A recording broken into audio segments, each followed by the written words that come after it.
ce soir. Gloire à Jésus. Est-ce que tu peux prier de là où tu es? Et tu vas demander au Seigneur de disposer ton cœur à recevoir la parole ce soir. Tu vas demander au Seigneur de préparer ton cœur. Parce que tu veux que Dieu te parle ce soir. Tu vas dire au Seigneur, dis-moi un mot. Tu vas prier pour que le Seigneur vraiment dispose ton cœur à recevoir la parole.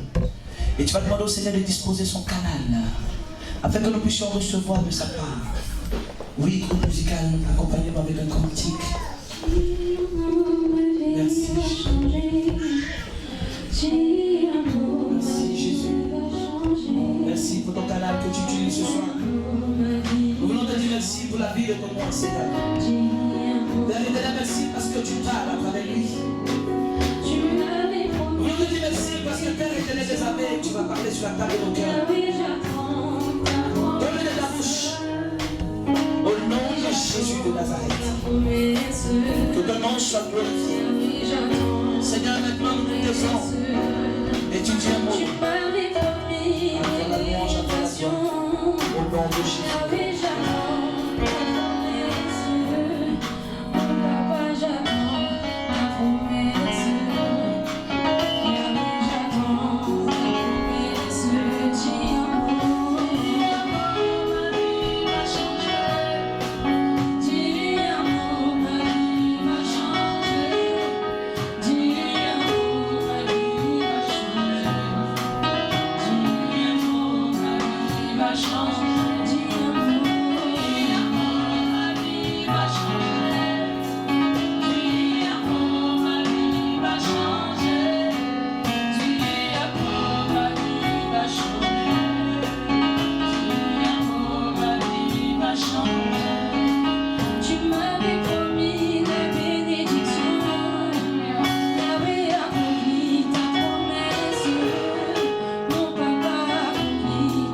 Promesse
le choix, le bon choix de venir dans la présence de l'Éternel. Que Dieu vous bénisse. Amen. Shalom à tous. Amen. Éternel mon Dieu, éternel mon roi, je veux te dire merci pour l'occasion que tu me donnes de parler à ton peuple. En tant que canal ce jour, je te prie Seigneur de te gloire, de l'assainir. Assainis ce canal, nettoie-le de toute impureté. Que seul Seigneur de gloire, ta présence est ensuite. Viens, Père éternel, prends la place. Ta volonté est parfaite, sa promesse. Amen. Amen.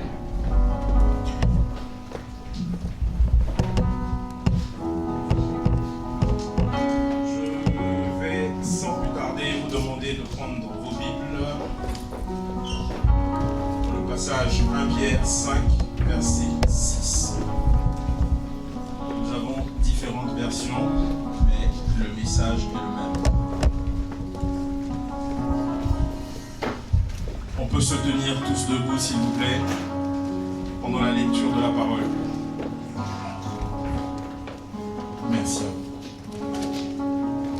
Je lis la parole de Dieu avec respect. 1 Pierre 5, verset 6. Humiliez-vous donc sous la puissante main de Dieu, afin qu'il vous élève en temps voulu. Je reprends. Humiliez-vous donc sous la puissante main de Dieu, afin qu'il vous élève en temps voulu. Bien-aimés, le sous-thème que nous allons aborder aujourd'hui, c'est de l'orgueil à l'humilité. Quand on parle d'orgueil, on fait référence au péché. On va parler rapidement du péché, le décrire, savoir ce que c'est, de façon très simplifiée. Le péché, c'est une offense faite à Dieu. Une transgression délibérée au nom de la loi. Veuillez vous asseoir, s'il vous plaît. Une transgression donc de la loi divine. Dans la tradition chrétienne, on parle des 7 péchés capitaux.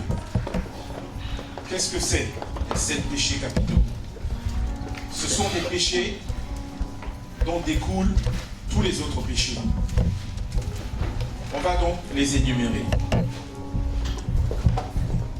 La luxure. La luxure donc qui est un péché qui est essentiellement le penchant immodéré pour la pratique du plaisir sexuel. De façon désordonnée, de façon immorale et incontrôlée. Le second, c'est la gloutonnerie. Plus simplement, la gourmandise. Un troisième, donc, l'orgueil, qui est le fait de s'attribuer des mérites ou des qualités qui sont des dons de Dieu, alors que c'est à Dieu de faire cette répartition-là. Le quatrième, donc, l'envie. En latin, invidia. C'est la tristesse qui est ressentie face à la possession par autrui d'un bien et de la volonté de se l'approprier par tout moyen et à tout prix. On a en 5e position l'acédie. L'acédie, tout simplement la paresse, qui est le mal de l'âme qui s'exprime par l'ennui, l'éloignement de la prière. Le 6e, l'avarice. L'avarice qui est une épargne excessive, un état d'esprit qui consiste à ne vouloir se séparer d'aucun bien, d'aucune richesse. Et à l'extrême limite, on peut dire que l'avare se prive de tout pour manquer de rien. Le 7e péché capital est la colère. La colère qui est considérée comme une émotion secondaire, qui est liée à une blessure physique ou psychique. Un manque, une frustration qui se caractérise généralement par une réaction vive. Celle-ci peut cependant être contenue, voire dissimulée. Lorsqu'on parle de péchés capitaux, ça ne veut pas dire que ce sont ceux-là qui sont les plus graves, mais que de ces 7 péchés découlent tous les autres péchés.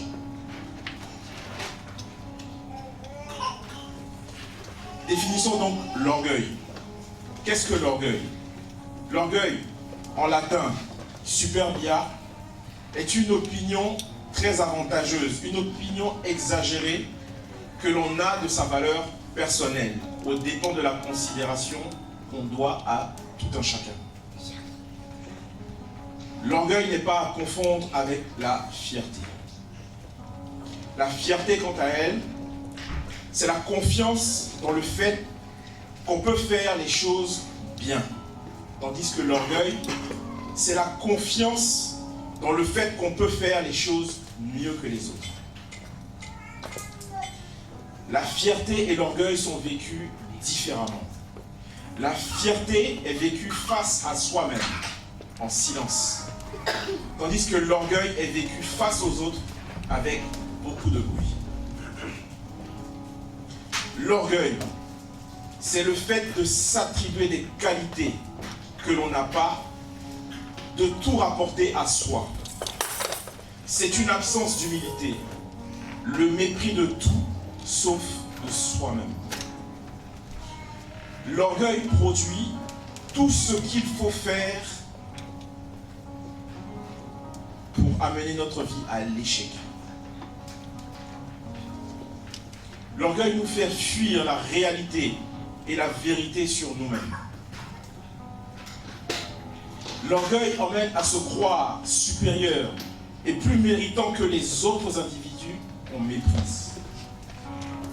On ne devient pas orgueilleux parce qu'on l'a décidé. C'est en général une personne qui a été blessée dans son enfance, par exemple. C'est ainsi que cette personne blessée apprend à cacher ce qu'elle croit avoir de honteux en elle. L'orgueil, c'est la négation du moi véritable au profit d'un autre que l'on invente pour se rendre plus acceptable. Pour son plus grand malheur, l'orgueilleux doit constamment défendre le personnage dont il tire sa crédibilité. Spirituellement parlant, l'orgueil n'est rien plus que le refus de saisir la grâce de Dieu. Parce que l'orgueilleux vit dans la crainte du rejet des hommes. Toute tentative de combattre l'orgueil est vaine. L'orgueilleux doit recevoir une grâce de Dieu afin d'être en mesure d'accepter ce qu'il est réellement et vivre librement. Mais Dieu résiste à l'orgueilleux qui refuse de s'approcher de lui tel qu'il est. Alors que, pour l'humble qui se présente à lui, il le reçoit favorablement. Dieu accorde au contraire une grâce plus excellente à l'humble. L'Écriture nous dit, dans Jacques 4, verset 6, Dieu est orgueilleux, mais il fait grâce aux humbles.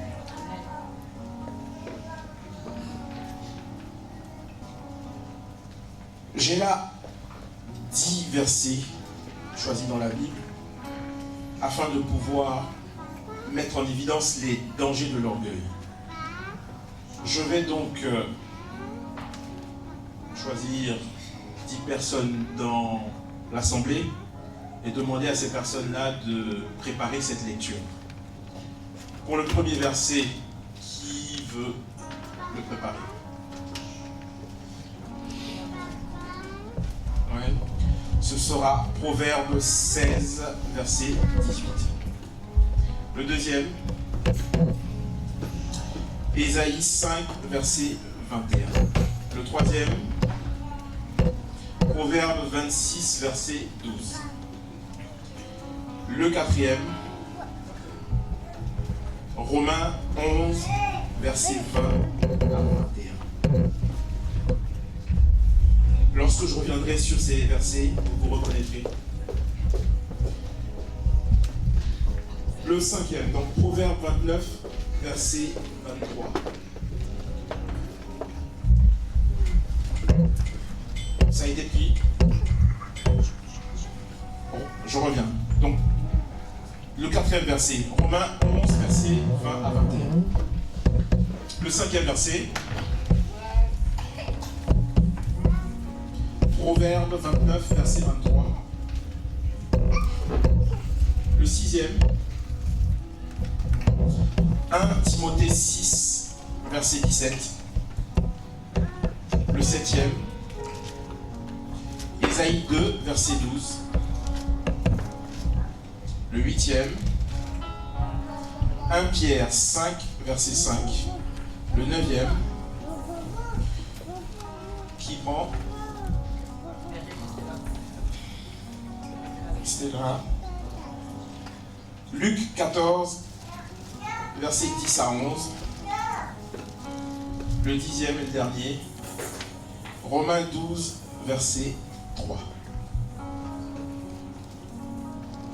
Nous sommes prêts pour le premier? Oui. Proverbe 16, verset 18. L'arrogance précède la ruine et l'orgueil précède la chute.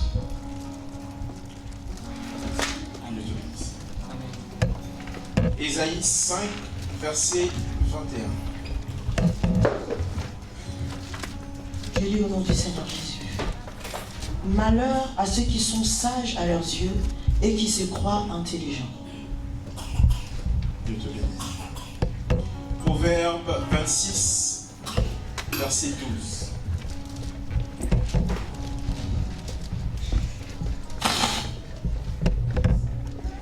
Proverbe 26, verset 12. Si tu vois un homme qui se croit sage, il y a plus à espérer d'un insensé que de lui. Dieu te bénisse. Romains 11, verset 20. Romains 11, verset 20, 21. C'est vrai, ils ont été retranchés pour cause d'incrédulité. Et toi, tu subsistes par la foi. Ne t'abandonne pas à l'orgueil.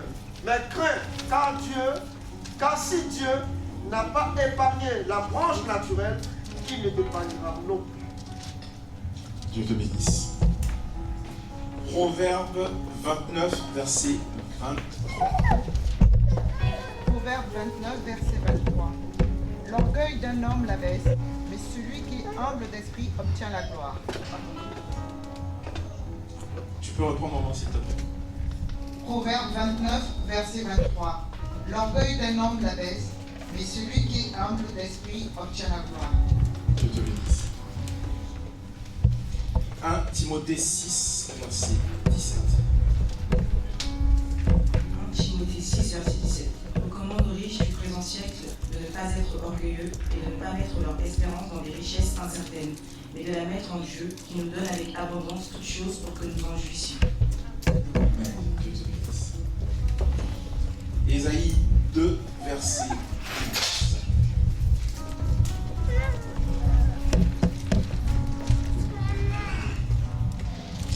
Quand vous venez vous présenter devant moi, qui vous demande de souiller mes parvis?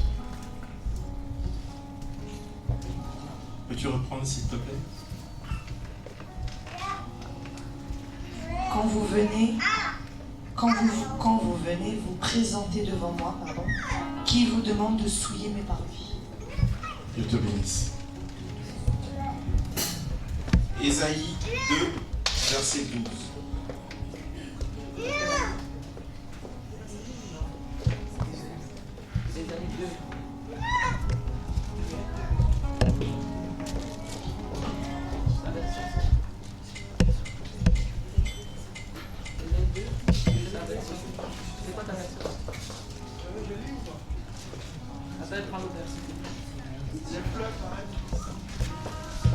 Ésaïe 2, 12.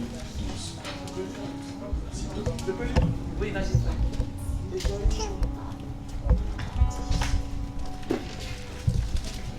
Ésaïe 2, verset 12. Car il y a un jour pour l'Éternel des armées, contre tout homme orgueilleux et hautain, contre quiconque s'élève, afin qu'il soit abaissé. Dieu te bénisse. 1 Pierre 5, verset 5.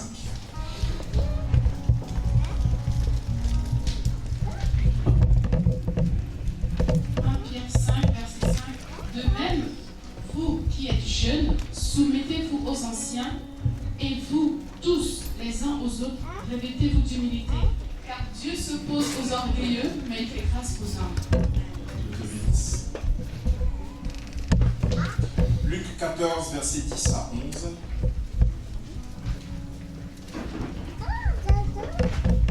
Luc 14, 10 à 11. Mais lorsque tu seras invité, va te mettre à la dernière place, afin que quand celui qui t'a invité viendra, il te dise, mon ami, monte plus haut, alors cela fera honneur devant tous ceux qui seront à table avec toi. Car quiconque s'élève sera abaissé, et quiconque s'abaisse sera élevé. Amen. Dieu te bénisse. Dernier verset, donc Romains 12, verset 3. Par la grâce qui m'a été donnée, je vous dis, par la grâce qui m'a été donnée, je vous dis à chacun de vous de n'avoir pas de lui-même une trop haute opinion, mais de revertir des sentiments modestes selon la mesure de foi que Dieu a départie à chacun. Amen. Que Dieu vous bénisse tous. C'est bien de participer à la lecture de la parole de Dieu. Ça permet à tout un chacun de s'imprégner encore plus. Donc, vous voyez un peu les dangers de l'orgueil dans nos vies. Et vous pouvez voir à quel point c'est risqué de rester dans cette voie-là. Donc, les conséquences de cet orgueil-là sont néfastes pour notre avancée spirituelle. L'orgueil précède le désastre et un esprit arrogant précède la chute. Dieu est l'orgueil. La Bible ne saurait être plus claire à ce sujet. Ces prophètes n'ont cessé de mettre en garde contre les conséquences de l'orgueil. Ce péché fait tellement horreur à Dieu qu'il ne peut laisser impuni cela lorsque la situation l'exige. Quand nos cœurs sont remplis d'orgueil, nous devenons aveugles à nos propres péchés et faiblesses. Je reprends. Quand nos cœurs d'orgueil, nous devenons aveugles à nos propres péchés et faiblesses. Nous nous fions à nous-mêmes, à nos capacités, et nous oublions Dieu. Le prophète Ésaïe a averti le peuple de Dieu que Dieu combattra ce péché dans la vie des individus et dans les nations. Il annonce que l'arrogance de l'être humain sera courbée et que l'orgueil des hommes sera abaissé et que seul l'Éternel sera élevé. Je lis rapidement deux passages. Ésaïe 2, 17. L'orgueil de l'homme devra s'incliner, sa grandeur sera abaissée, l'Éternel seul sera élevé ce jour-là. Matthieu 23, verset 12. Celui qui s'élèvera sera abaissé et celui qui s'abaissera sera élevé. À l'inverse de l'orgueil, car l'opposé de l'orgueil, on a l'humilité, que je vois comme la solution. C'est une vertu spirituelle essentielle pour vivre une vie spirituelle avec quelques chances de satisfaction. Je reprends. L'humilité est une vertu spirituelle essentielle pour vivre une vie spirituelle avec quelque chance de satisfaction. L'humilité nous donne de vivre une vie de faveur. L'humilité ne doit pas être confondue à la modestie. Modestie qui est la modération dans l'appréciation de soi. Être humble, c'est se considérer sans se surestimer ni se sous-estimer. C'est-à-dire avoir une image de soi objective. La vraie humilité, elle permet de réussir pleinement sa vie. Rien à voir avec la crainte de s'affirmer. La véritable humilité provient d'une juste perception de soi. L'humilité donne la capacité d'assumer ses forces et ses faiblesses. Je reprends. L'humilité donne la capacité d'assumer ses forces et ses faiblesses. Conscient de ce qu'il est réellement, l'humble n'est pas continuellement occupé à se défendre, car le fait d'être lui-même lui procure une grande assurance dans la vie. Permettez-moi de reprendre. Conscient de ce qu'il est réellement, l'humble, il n'est pas continuellement occupé à se défendre, à se justifier, car le fait d'être lui-même en son âme et conscience, en tenant compte de sa réelle personne, cela lui donne une grande assurance dans la vie. Il ne craint rien des autres. Je vais encore reprendre avec 5 versets que je vais demander à chacun d'entre vous, à 5 personnes du moins, de bien vouloir se désigner pour la lecture. 5 versets sur l'importance de l'humilité. Pourquoi est-ce que je donne autant de versets? C'est pour pouvoir soutenir ce que j'ai avancé, que je n'ai pas inventé. Premier verset, Michée 3, verset 8.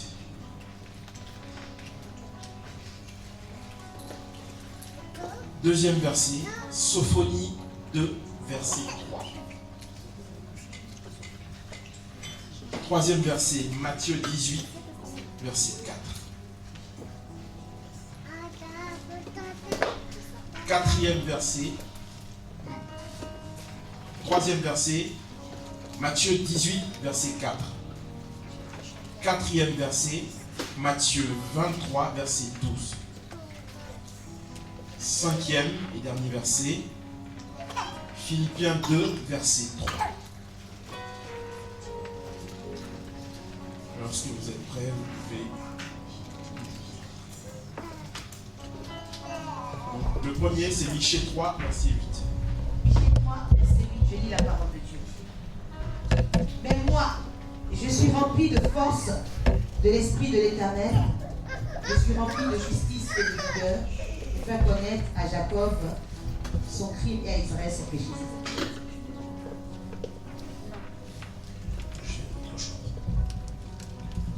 On t'a fait connaître, ô homme, ce qui est bon.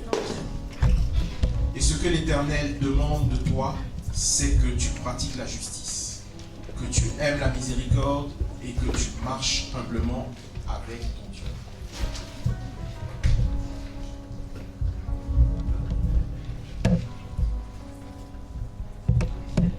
Sophonie 2, verset 3. Sophonie 2, verset 3. Cherchez l'Éternel, vous tous hommes du pays, qui pratiquez ses ordonnances, recherchez la justice, recherchez l'humilité, peut-être serez-vous épargnés au jour de la colère de l'Éternel.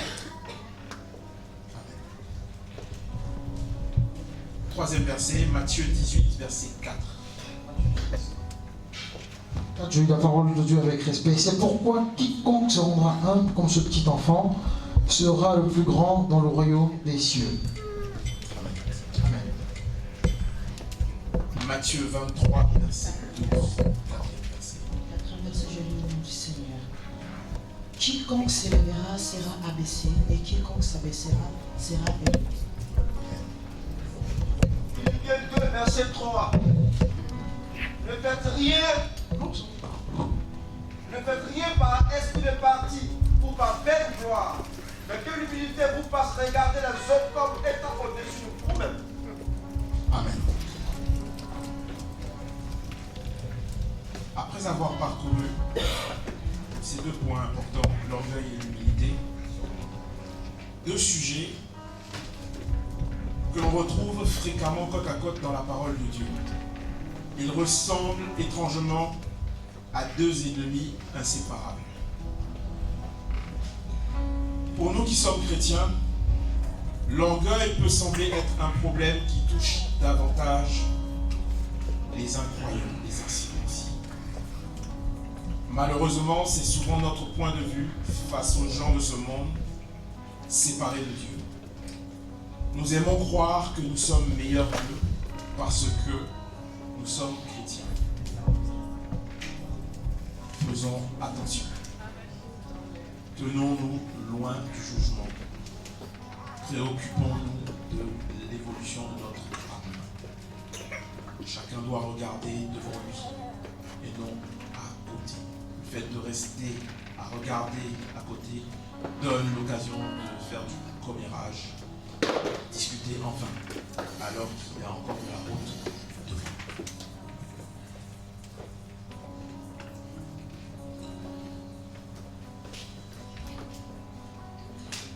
Nous entendons la parole de Dieu, nous lisons la parole de Dieu, nous méditons la parole de Dieu. Si notre Seigneur Jésus-Christ nous rendait visite aujourd'hui au temple de la parole, ce 12 janvier 2020, à votre avis, quelle note aurait chacun de nous pour sa marche?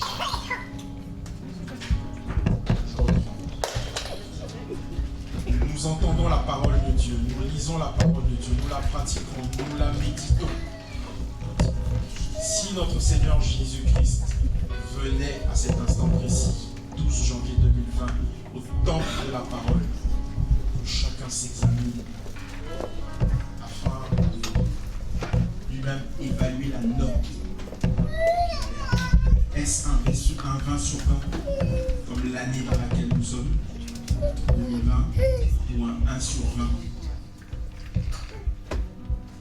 pour notre endurcissement, malgré que la parole nous soit parvenue il y a plus de 2000 ans. On a eu le temps de la lire, la relire, en différentes versions.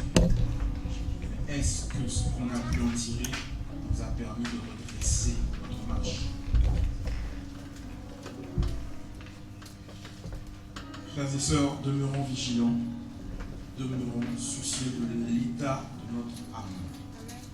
Demeurons respectueux de la parole de Dieu, parole qui doit rester notre boussole dans ce monde où le péché, le vice deviennent succulents.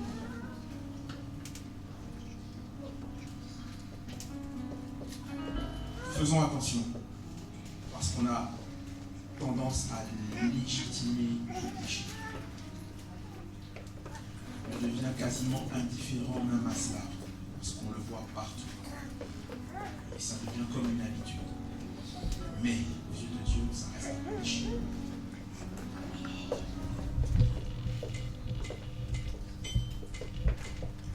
Le constat est que le péché se pratique sans crainte d'aujourd'hui, au vu et au su de tous. Nous sommes dans l'année du challenge. Nous devons donc passer de l'orgueil à l'humilité, afin de recevoir les promesses qui sont rattachées à ça. Nous devons nous aimer les uns les autres sans attendre quelque chose en retour. Dieu, de nous débarrasser de tout orgueil. Détournons-nous du péché et de tout ce qui fait obstacle à la bénédiction. Humilions-nous devant Dieu en lui demandant un cœur sincère.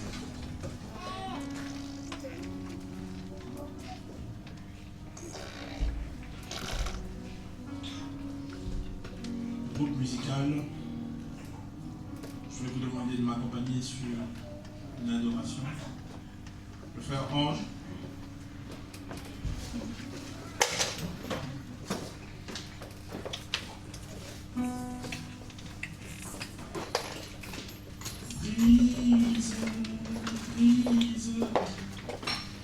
Brise la force du roi qui combat le monde et t'empêche de venir en moi. Brise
vraiment dans l'année du challenge, n'est-ce pas?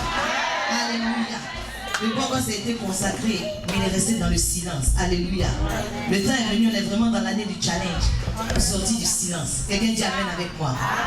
Alléluia. On expérimente tout. Le calme. Alléluia. C'est pas comme moi. Mais je suis là aussi. Gloire à Jésus. Beau gosse, que le Seigneur te bénisse. C'est pas facile. Il a dormi à 5 h du matin. Donc c'est du travail. Amen. C'est du travail, ami de l'Éternel. Tout était précis, concis. Alléluia. Dieu n'est pas souvent dans le bruit aussi. Le calme. Alléluia. Ce qui fait qu'on est ensemble, on n'est pas pareil. Gloire à Jésus. Bien aimé, on va se tenir debout. Et nous allons nous baser sur la parole de Dieu. En donnant les messages, il va dire quelque chose qui chacun se reconnaîtra dans un verset. Et je sais que ça a été le cas. Mais ce qui m'interpelle, ami de l'Éternel, c'est dans une définition. Il a dit que l'orgueilleux, à la base, il y a une souffrance qui vient de quelque part. Peut-être de l'enfance, on ne sait pas. Pour pouvoir mettre des barrières de défense, pour pouvoir se positionner à un niveau, pour pouvoir se voir tel qu'on n'est pas, il y a une souffrance quelque part. C'est pourquoi chacun de nous aujourd'hui, ce n'est pas un message pour juger. La preuve en est qu'on a dit l'orgueil, mais en même temps il y a eu la solution qui est l'humilité. On a parlé aussi de la sagesse. Avant de commencer à prier, vous savez, la Bible nous dit que si nous voulons la sagesse, nous devons demander à Dieu. Mais il y a des moments où on ne demande pas la sagesse parce qu'on se croit sage à notre propres yeux. On ne demande pas la sagesse, mais on espère que la sagesse nous croise en chemin. Il y a une personne qui me disait ceci, qu'il y a un monsieur qui était à la recherche de la sagesse et il va aller voir un sage indien. Il va lui dire, dis-moi, donne-moi les clés pour acquérir la sagesse. Et ce sage indien-là va prendre tout de suite sa tête et il va plonger sa tête dans la rivière qui était à côté. Il va laisser sa tête dans cette rivière-là pendant 1 minute, 2 minutes, 3 minutes, jusqu'à 5 minutes. Et il va sortir sa tête de l'eau.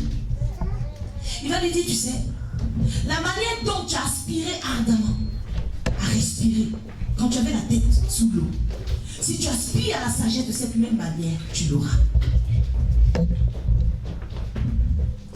Mais lorsque nous sommes orgueilleux, nous ne laissons même pas cette aspiration à monter. Alors aujourd'hui, je veux que nous puissions prier pour 2 sujets sur la base de la parole de Dieu. Chacun de nous connaît sa vie. Chacun de nous connaît ses souffrances. Quand tu pleures, il n'y a personne avec toi. Quand tu ris, il y a peut-être des gens pour rire avec toi. Mais pour pleurer, la Bible est obligée d'écrire pleurer avec ceux qui pleurent. Parce qu'on sait que c'est difficile de pleurer avec tout le monde. Alors tu vas peut-être mettre la main sur le cœur pour dire à Dieu, c'est certainement le moment pour moi de me débarrasser de tout ce qui m'empêche vraiment d'être agréable à toi. Que le Seigneur lui-même, il aille en profondeur. Il n'y a rien qui est impossible à l'Éternel. Même si c'est une souffrance que l'homme, peut-être devant toi, ne peut pas. Mais là où la main d'un homme s'arrête, la main de Dieu prend la relève. Que Dieu vraiment commence un travail. C'est un processus. Que quelque chose commence aujourd'hui. Quand vous voyez quelqu'un parler mal, bien aimé, c'est un système de défense. Quand vous voyez quelqu'un se mettre au retrait, c'est un système de défense. J'ai eu trop mal, je ne veux pas que quelqu'un me fasse mal davantage. Je donne une image de moi pour ne pas qu'on sache réellement qui je suis. Bien aimé, jusqu'à quand est-ce que nous allons continuer à vivre comme ça? Si le Seigneur donne ce message, c'est parce qu'il est prêt à aller à un autre niveau avec chacun d'entre nous. Mais c'est important pour nous de pouvoir vraiment nous remettre en question. Vous dites, pendant longtemps, j'ai chéri cette souffrance-là, mais elle ne m'arrange pas. Plus je la chéris, plus je résiste à Dieu. Et Dieu aussi me résiste. Alors le temps est venu pour moi de passer à autre chose. Est-ce que quelqu'un peut se dire aujourd'hui à lui-même, le temps est certainement venu de passer à autre chose. C'est important que tu puisses te dire que je pense que le temps est venu pour moi de passer à autre chose. Si quelqu'un le dit dans ta vie, ça n'aura pas le même impact que lorsque toi-même tu vas pouvoir le dire. Ça pourra vraiment s'ancrer en toi. Il faut que tu puisses vraiment entrer en toi-même aujourd'hui et parler à ton âme pour dire, je trouve que le temps est venu, que je passe à autre chose. Alléluia. Est-ce que quelqu'un peut l'exprimer vraiment? Que quelqu'un puisse l'exprimer vraiment sincèrement. Peut-être que tu n'avais jamais voulu ouvrir certaines cases dans ta vie. Tu as décidé que certaines portes restent fermées. Mais est-ce que ce n'est pas le moment maintenant pour toi de laisser certaines choses s'exprimer pour que tu sois vraiment libéré? Le temps est venu pour chacun de nous de passer à autre chose. On va élever la voix.